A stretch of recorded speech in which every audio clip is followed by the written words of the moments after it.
Trading বার্তায় আপনাদের সকলকে ওয়েলকাম জানিয়ে প্রাইস অ্যাকশনের উপরে আমরা যে ফ্রি কোর্স লঞ্চ করেছি সেটার আজকে পার্ট 2 নিয়ে আলোচনা করব। তো সকলকেই রিকোয়েস্ট করব যে যারা পার্ট 1টা দেখেননি অবশ্যই দেখে নেবেন।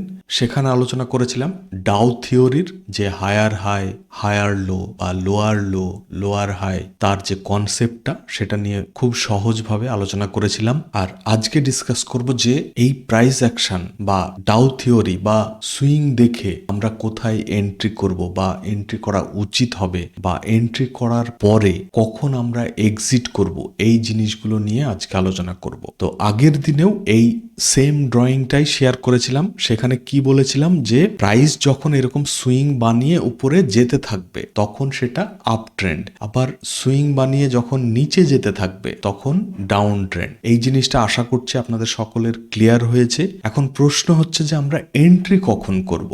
আর তার শুরুতেই আমি বলবো যে এন্ট্রি করার জন্য আপনারা তাড়াহুড়ো করবেন না যে সকালবেলায় 9:15 মার্কেট ওপেন হলো আর 9:15, 16, 17 মধ্যে আমরা এন্ট্রি করে নিলাম, এইরকম কিন্তু করবেন না। শান্তভাবে মার্কেটকে প্রথমে বুঝবেন যতক্ষণ না পর্যন্ত আপনার এই ট্রেন্ড ক্লিয়ার হবে যে আজকে মার্কেট আপ মুভ দিতে পারে নাকি ডাউন মুভ দিতে পারে, সেইটা যতক্ষণ না পর্যন্ত আপনার ক্লিয়ার হবে ততক্ষণ পর্যন্ত এন্ট্রি করবেন না। যেদিনকে দেখবেন মার্কেটের শুরুতেই আপ ডাউন করতেই থাকছে, প্রথমে হয়তো ডাউন মুভের একটা চেষ্টা করছে, তারপরে হয়তো আপ মুভের একটা চেষ্টা করছে, বাট আলটিমেটলি কোনো ডিরেকশন নিতে পারছে না, তখন আপনার মেন সিদ্ধান্ত হবে আপনার ওয়েট করে যাওয়া, ঠিক আছে? এবং তারপরে যখন আপনার ট্রেন্ডটা ফাইনাল হবে যে হ্যাঁ আপ ট্রেন্ড যেতে পারে বা ডাউন ট্রেন্ড আজকে যেতে পারে, তখন আপনার এন্ট্রির কথা ভাবতে হবে। এমন নয় যে জাস্ট আপনি একটা মুভ দেখলেন আর এন্ট্রি করে নিলেন, সেরকম কিন্তু করবেন না। কারণ ডিরেকশন ফাইনাল হওয়ার পরে আপনি অনেক সুযোগ পাবেন, অনেক মুভমেন্ট পাবেন। যদি মার্কেটে ঠিকঠাক মুভমেন্ট দেওয়ার থাকে তাহলে আপনি ইজিলি মুভ ক্যাপচার করতে পারবেন, যদি আপনি ঠিকঠাকভাবে ট্রেন্ড আইডেন্টিফাই করে দেন এন্ট্রি করেন। তবে হ্যাঁ, এমন নয় যে আপনি আইডেন্টিফাই করে নিলেন ট্রেন্ড আর আপনি এন্ট্রি করে নিলেন তারপরে আর অপোজিট মুভমেন্ট দেবে না, সেই রকম কিন্তু নাও হতে পারে। স্টক মার্কেট মানেই আপনার 100% কোনো কিচ্ছু হবে না, এটা আপনাকে বুঝতে হবে। আপনাকে ট্রেড করতে হবে প্রবাবিলিটি নিয়ে, যে আমি মোটামুটি একটা আইডেন্টিফাই করেছি ট্রেন্ড, সেটাতে হাই চান্স যে আপ ট্রেন্ড দেবে বা ডাউন ট্রেন্ড দেবে। বাট এমন নয় যে আপনি 100% শিওর হয়ে গেলেন, স্টপ লস ইউজ করলেন না, এরকম কিন্তু করবেন না। আপনাকে চান্সের উপরে বা প্রবাবিলিটির উপরে ট্রেড করতে হবে। এখন অনেকের মনে প্রশ্ন হতে পারে যে তাহলে কত পার্সেন্ট চান্স থাকলে আমরা এন্ট্রি করব বা প্রবাবিলিটি থাকলে আমরা এন্ট্রি করব, সেইটা আবার ডিপেন্ড করবে আপনার রিস্ক টু রিওয়ার্ড রেশিও আপনি কিরকম বুক করছেন। মানে ধরুন আপনি রিস্ক টু রিওয়ার্ড রেশিও আপনি 1:4 বুক করছেন বা 1:3 বুক করছেন, সেই রকম যদি সিচুয়েশন হয় তাহলে আপনার 30% যদি মুভমেন্ট থাকার চান্স থাকে বা আপ ট্রেন্ড যাওয়ার বা ডাউন ট্রেন্ড যাওয়ার একটা চান্স থাকে, তাহলে 30%এই আপনি কিন্তু উইনার হয়ে যাবেন। বাট আপনার দেখা গেল 1:2 বা 1:1 রেশিও ওয়াইজ আপনি প্রফিট বুক করেন, মানে আপনি যেদিনকে লস হয় হয়তো 5,000 টাকা লস করেন, আর যেদিনকে প্রফিট হয় সেদিনকে দেখা গেল 10,000, 20,000, 30,000 করে প্রফিট করেন। সেই রকম কেস হলে আপনার কিন্তু 40%, 50% অ্যাকিউরেসি বা প্রবাবিলিটি থাকলেই কিন্তু আপনি উইনার হয়ে যাবেন। বাট দেখা গেল আপনার যেদিন লস করেন সেদিনকে আপনি হয়তো 5K লস করছেন বা 5,000 লস করছেন, বাট প্রফিট করার দিনে দেখা গেল 500, 1000, সেই কেসে কিন্তু আপনার যতই হাই প্রবাবিলিটি হোক বা চান্স বেশি থাকুক তবুও কিন্তু প্রফিট করা ডিফিকাল্ট। তো আপনাকে risk to reward, money management সমস্ত কিছু ম্যানেজ করে দেন আপনাকে কিন্তু অ্যাকিউরেসি বা প্রবাবিলিটির উপরে ডিপেন্ড করতে হবে, ঠিক আছে? তো আমরা সব সময় যাই করি, মানে প্রাইস অ্যাকশন ইউজ করি বা কোনো ইন্ডিকেটর ইউজ করি বা কোনো স্ট্র্যাটেজি ইউজ করি, যাই করি না কেন আমাদেরকে একটা জিনিস মাথায় রাখতে হবে যে যে কোনো সময় আপনার স্টপ লস হিট হতে পারে। তো স্টপ লস ব্যবহার করে আমাদেরকে ট্রেডিং করতে হবে।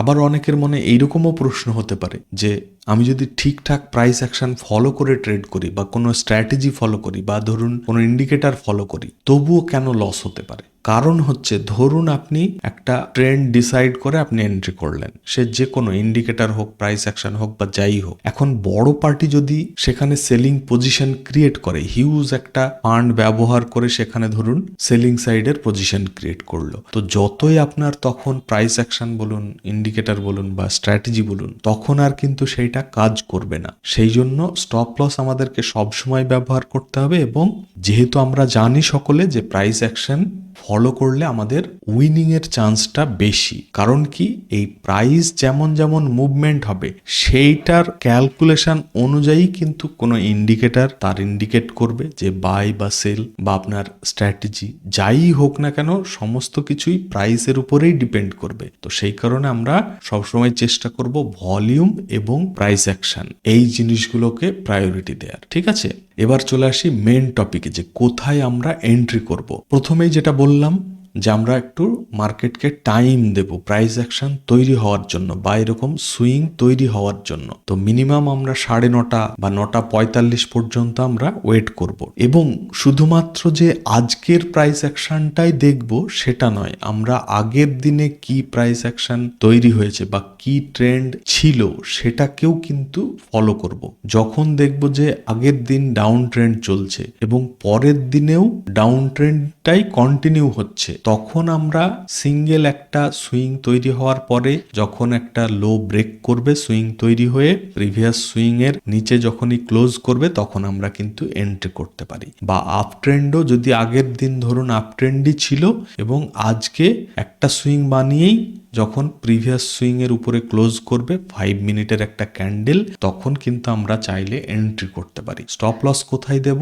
প্রিভিয়াস সুইং এর নিচে একটু বাফার রেখে। এই স্টপ লস কিভাবে ক্যালকুলেট করব? এই স্টপ লসটা আমরা কিন্তু ইন্ডেক্সে মানে স্পটের চার্টেই কিন্তু মার্ক করব, এবং তার যে ডেল্টা, মানে আমি এটিএম নিচ্ছি না আইটিএম নিচ্ছি, তার যে ডেল্টা, মানে ধরুন আপনি এটিএম এ ট্রেড করেন, তাহলে কি হবে? মোটামুটি ধরে রাখুন তার ডেল্টা 0.5 হবে। মানে এখানে যদি আপনার ইন্ডেক্সের চার্টে 100 পয়েন্টের স্টপ লস হয়, তাহলে ডেল্টাতে গিয়ে মোটামুটি 50 পয়েন্ট হয়ে যাবে। তার সঙ্গে কিছুটা বাফার নিয়ে নেবেন, নিয়ে আপনি ট্রেড করবেন। এরপর যদি দেখা যায় যে আগের দিনের ট্রেন্ড কন্টিনিউ না করে অপোজিট ট্রেন্ডে যাচ্ছে, তখন আমরা কি করব? একটা সুইং বানালো, তারপরে সেই সুইং ব্রেকআউট হলো, ব্রেকআউটের পরে এগেন যখন একটা রিট্রেসমেন্ট নিয়ে যখন আবার ব্রেকআউট করবে, তখন আমরা এন্ট্রি করব।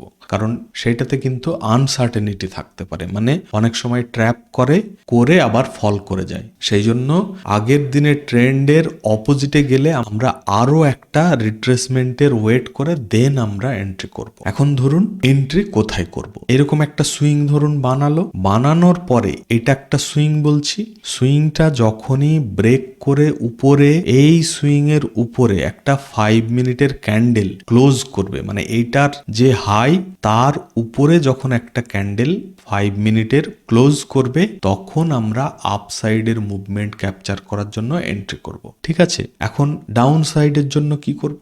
সেম একই রকম ভাবে একটা এরকম সুইং বানালো, এটা হচ্ছে একটা সুইং, এর পরে একটা রিট্রেসমেন্ট নিয়ে যখন এই যে লো বানিয়েছিল এই লোটা তার নিচে যখন একটা 5 মিনিটের ক্যান্ডেল ক্লোজ করবে, তখন আমরা সেল সাইডের মুভমেন্টটা ক্যাপচার করার জন্য এন্ট্রি করতে পারি। ঠিক আছে, আশা করছি ক্লিয়ার হয়েছে। এবার হচ্ছে আমরা এক্সিট কখন করব। প্রথমত হচ্ছে আপনি 1:1 রেশিও বুক করলে, যেই আপনার যা স্টপ লস ছিল সেইটা যখন আপনি পেয়ে যাবেন তাহলে বুক করতে পারেন। বাট এই 1:1 রেশিও ওয়াইজ প্রফিট বুক করে বা এর নিচে প্রফিট বুক করে আপনার প্রফিটেবল হওয়ার চান্স খুবই কম। তো সেই জন্য আমরা minimum 1:2 ratio wise profit book করার চেষ্টা করব, বা সুইং টু সুইং আমরা এসএল ট্রেল করতে থাকবো। কিরকম? যদি আমরা এই জায়গায় এন্ট্রি করে থাকি তাহলে একটা ভালো মুভমেন্ট আসবে, বা যদি আসে তারপরে আবার একটা রিট্রেসমেন্ট নেবে। কারণ কি, কন্টিনিউ তো আর একইভাবে এরকম আপ মুভ দেবে না, মার্কেট আপ ডাউন করতে করতেই কিন্তু যাবে। তো আমরা মার্কেট ডাউন হলে ভয় পাবো না, আর সেই ডাউনটা কতটা পার্সেন্ট বা কতটা পর্যন্ত নেবে, বা আদৌ সেটা রিট্রেসমেন্ট নাকি ফল শুরু হবে এখান থেকে, সেই সমস্ত জিনিসগুলো ধীরে ধীরে আমি অবশ্যই আলোচনা করব। বাট আপাতত এই জিনিসগুলো ক্লিয়ার হয়ে যাক, তারপরে আমি আমি অবশ্যই আলোচনা করব। তো যখন আমরা এখানে এন্ট্রি করছি আমাদের স্টপ লস থাকছে এইরকম জায়গায়, কারণ এইটা সুইং, তার নিচে কিছুটা বাফার রেখে আমরা স্টপ লস দিচ্ছি, এবং যখন এই রিট্রেসমেন্ট নিয়ে এই সুইংটা আবার ব্রেক করে যখন উপরে যাবে, মানে আমরা এন্ট্রি করেছিলাম এখানে, নতুন একটা হাই বানালো, মানে হায়ার হাই, তারপরে একটা রিট্রেসমেন্ট নিয়ে যখন আবার এই হাইয়ের উপরে ক্লোজ করলো, তখন আমরা কি করব, এই স্টপ লসটা শিফট করে আমরা এর নিচে করে দেবো, একটু বাফার রেখে এরকম, মানে এমন ভাবে আপনি স্টপ লস শিফট করবেন যাতে মনে হয় আপনি এই সুইংটা ব্রেক করার পরে এন্ট্রি করেছেন এবং স্টপ লস হিট হলে এখানে হিট হয়ে যাবে। তাহলে কি হবে, আপনার মোটামুটি আপনি জিরো লসে চলে গেলেন, কারণ এখান থেকে এসে যদি আপনার আবার স্টপ লস হিট হয় তাহলে আপনি জিরো লসে বেরিয়ে যেতে পারবেন, বা কস্ট টু কস্টে। ঠিক আছে, হয়তো স্মল লস হতেও পারে, বাট সেটা খুবই মিনিমাম। মানে এমন ভাবে আপনি স্টপ লসটা শিফট করবেন যাতে মনে হয় এইখানে যদি আপনি এই সুইং ব্রেক করার পরে এন্ট্রি করলে যেখানে স্টপ লস দিতেন, ঠিক এক্স্যাক্ট সেম টাইপেরই আপনি রুলস ফলো করবেন। ঠিক আছে, তাহলে নেক্সট যখন আপনার এই সুইং ব্রেক করে গেল, আমরা স্টপ লস শিফট করে দিলাম এই জায়গায়। যখন আবার নতুন একটা সুইং বানিয়ে এই সুইং এর নিচে যদি চলে আসে, তাহলে কি হবে, আমাদের স্টপ লস হিট হয়ে গেল, মানে আমরা এক্সিট করে গেলাম কস্ট টু কস্টে। বাট যদি দেখা গেল এই স্টকটা এখানে এসে আবার আপ মুভ দিল, তখন কি করবেন, যেহেতু এখানে আরো একটা সুইং বানিয়েছিল, তাহলে এর উপরে যখনই ক্লোজ করলো তখন স্টপ লসটা শিফট করে আমরা কিন্তু এই জায়গায় দিয়ে দেবো। তো এইরকম ভাবে কন্টিনিউ আমরা স্টপ লস ট্রেল করতে করতে যত দূর পর্যন্ত আমরা যেতে পারি চলে যাব। এইরকম ভাবে আমাদেরকে কিন্তু স্টপ লস ট্রেল করতে হবে, তবেই আমরা বড় পয়েন্ট ক্যাপচার করতে পারবো, না হলে আমরা ওই 100 200 500তেই এক্সিট হয়ে যাব। তো সেই রকম করে লাভ নেই, আমরা swing to swing stop loss আমরা ট্রেল করব।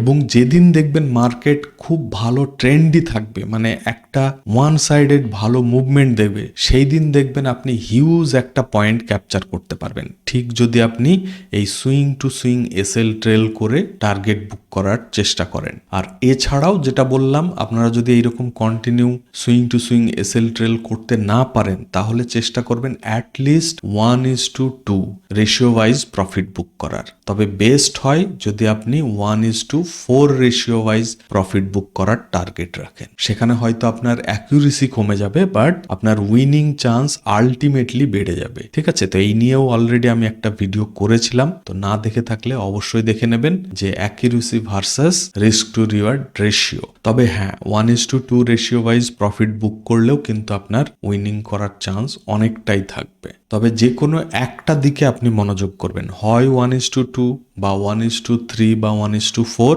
আর না হলে continue swing to swing SL trail. তো আলটিমেটলি আমরা এই সুইং ফলো করে, যখন আমরা একটা সুইং ফলো করে সেটার ব্রেক করে 5 মিনিটের ক্যান্ডেল তার হাইয়ের উপরে ক্লোজ করবে, আমরা আপ মুভে এন্ট্রি করতে পারি, এবং ডাউনের জন্য সেম একটা সুইং বানিয়ে যখনই তার লো ব্রেক করে ক্যান্ডেল ক্লোজ করবে, আমরা কিন্তু সেল সাইডে যেতে পারি। এবং এক্সিট করব কখন, যখনই সেই ট্রেন্ডটা ব্রেক করবে, মানে একটা মার্কেট ধরুন আপ ট্রেন্ড চলছে, এরকম একটা ছন্দে চলছে, এবং যখনই এই প্রিভিয়াস সুইং এর নিচে ক্লোজ করবে, মানে এর যে কন্টিনিউয়েশনটা সেটা তো আর আপ মুভ দিল না, যখন এরকম নিচে ক্লোজ করবে তখন হচ্ছে সেটা তার ট্রেন্ড ব্রেক হচ্ছে। তো যদি ট্রেন্ড ব্রেক হয়ে যায় তাহলে তো আমাদের সেই ট্রেডে আর ওয়েট করে লাভ নেই, আমাদের তখন ট্রেডে থাকলে এক্সিট করে দেব, বা নতুন অপোজিট সাইডে ট্রেড করার একটা সুযোগ খুঁজবে। এমন নয় যে জাস্ট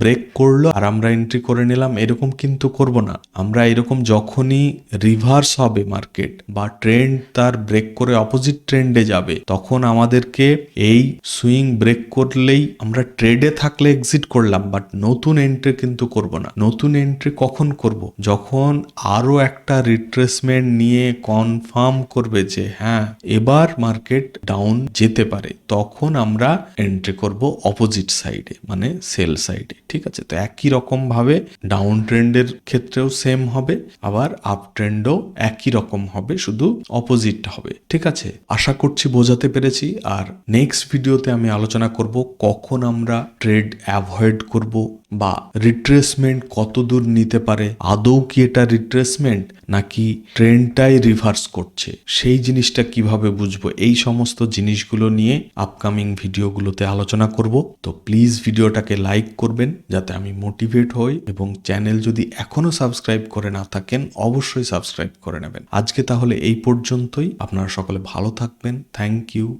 বাই বাই।